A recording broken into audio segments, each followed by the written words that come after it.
Hello friends, welcome to Shubhra Ghoshal রকমারি। আমি ভালো আছি, আশা করি তোমরাও খুব ভালো আছো। তো আজকে আমি বানাবো লোটে মাছ, লোটে আলুর ভর্তা। এটা আমি আমার শাশুড়ি মার কাছ থেকে শিখেছি। উনি ভীষণ ভালো এই রান্নাটা করতেন। তো আমি কড়াতে তেল দিয়ে দিয়েছি, আর তেলের মধ্যে একটু কালো জিরে ফোড়ন দিয়েছি। কালো জিরেটা যে একটু সুন্দর গন্ধ বেরিয়েছে, তখন আমি পেঁয়াজটা দিয়ে দিলাম।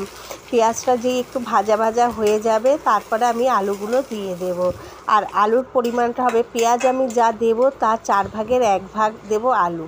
তারপরে এই যে মাঝখানটায় তেল বের করে নিয়ে এখানটায় আমি দিয়ে দেব রসুন থেতো করে। রসুনের পরিমাণটা একটু বেশি দেব, কিন্তু বাটবো না, মিহি করে বাটবো না, এটা একটু থেতো করে দেব, তাহলে টেস্টটা বেশি ভালো হয়। আর এবার আমি এই রসুনের ওপর একটু কয়েকটা কাঁচামরিচ দিয়ে দেব। তবে ঝালটা আপনারা আপনাদের প্রয়োজন মতন দেবে, স্বাদ মতন ঝাল আর লবণ। তো লবণটা একটু কমই দেবেন রান্নার সময়, কারণ মাছটা একটু নোনতা জাতীয়। এই যে আমার মশলাটা খুব ভালো করে কষানো হয়ে গেছে, এবার আমি মাছগুলো দিয়ে দিচ্ছি। মাছগুলো আমি নুন হলুদ মেখে রেখে দিয়েছিলাম।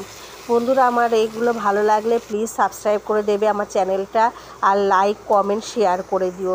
এবার আমি একটু দিয়ে দিলাম লাল মরিচ, শুকনো লঙ্কা দিয়ে তারপর আমি কষাতে থাকবো। এটা প্রচুর কষাতে হবে, কারণ মাছের মধ্যে যে জুসটা রয়েছে সেটা বেরিয়ে যাবে।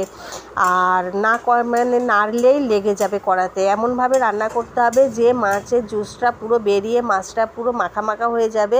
এইভাবে যে তেল ছাড়তে শুরু করবে, কিন্তু কড়াতে একটুও লাগবে না। ভালো লাগলে প্লিজ